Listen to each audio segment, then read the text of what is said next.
Welcome to my channel. If this is your first time here, please think about liking and subscribing.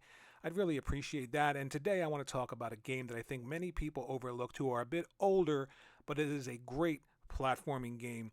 And I think everyone who loves platformers is really going to enjoy this game. This is Yoshi's Crafted World. The first thing we're going to talk about is story. So anybody expecting War and Peace is going to be disappointed here, but the story begins with the Yoshis who live peacefully on Yoshi Island, and at the peak of the island is this artifact with different gems called the Sundream Stone, and that possesses the power to make anyone's wildest dreams come true. Kamek and Baby Bowser attempt to steal the stone, and a bunch of different gems are sent flying across the world, leaving Yoshi and his friends to recover them. So you spend the entire game trying to recover these gems and make your dreams come true. Again, the story works for the game. This isn't a hardcore shooter or some really realistic adventure game. And really the story is just there to sort of further the gameplay. And that's what we're going to get into next.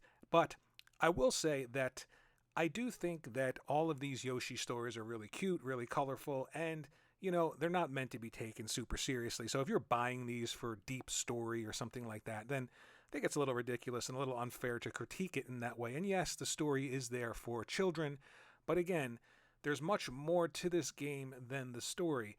And further on in this video, we're going to talk about that. So the next thing we're going to talk about is gameplay. The game is a side-scrolling platformer where 3D characters move on a 2.5D plane. You're also given the ability to move and interact in a third dimension with travel forwards and backwards enabled in sections of the level. And you have the ability to throw eggs at scenery and other elements of the foreground and background. Now, this is a new mechanic. The gameplay is similar to prior Yoshi games outside of those new mechanics. And you use Yoshi's tongue to eat enemies and other objects, turn them into eggs, and throw them outwardly into the level. You can also play this two-player multiplayer mode where each player maneuvers their own Yoshi through the game's level. Now, the gameplay in this game is what really should be attracting you to it. If you love platformers and you love the idea of just exploring a level, you like 2D games, but you like that element of 3D foreground, middle ground, background, and the puzzles are enabled in that sense. So if you're in the foreground, you'll see something sort of off in the distance in the middle, and then off in the distance in the background, and it's almost like a pseudo 3D effect. It works very, very well, and I think it's a fantastic gameplay element to this game, and that's the hook for this for me and for anybody who really likes platformers. So you have to really solve puzzles, and the environment is set up. The level design is so good in this game, and I promise you, if you give it a chance and you like platformers, you're going to find something that you love in this game. I really think the gameplay in this game is special, and if you like the Yoshi games in the past, obviously you're going to love this one. But if you haven't played them and you're sort of sitting on this game because, well, you think it's too kiddie, or you're afraid of what people will think if they see you playing it, forget about that. It's about having a good time. It's about enjoying games, great games with great level design. And this is one of those games that you shouldn't miss. So hopefully I talked you into it by now. But the next thing we're going to talk about is graphics. Now, watching this video, you can tell that the art style for this game is pretty special.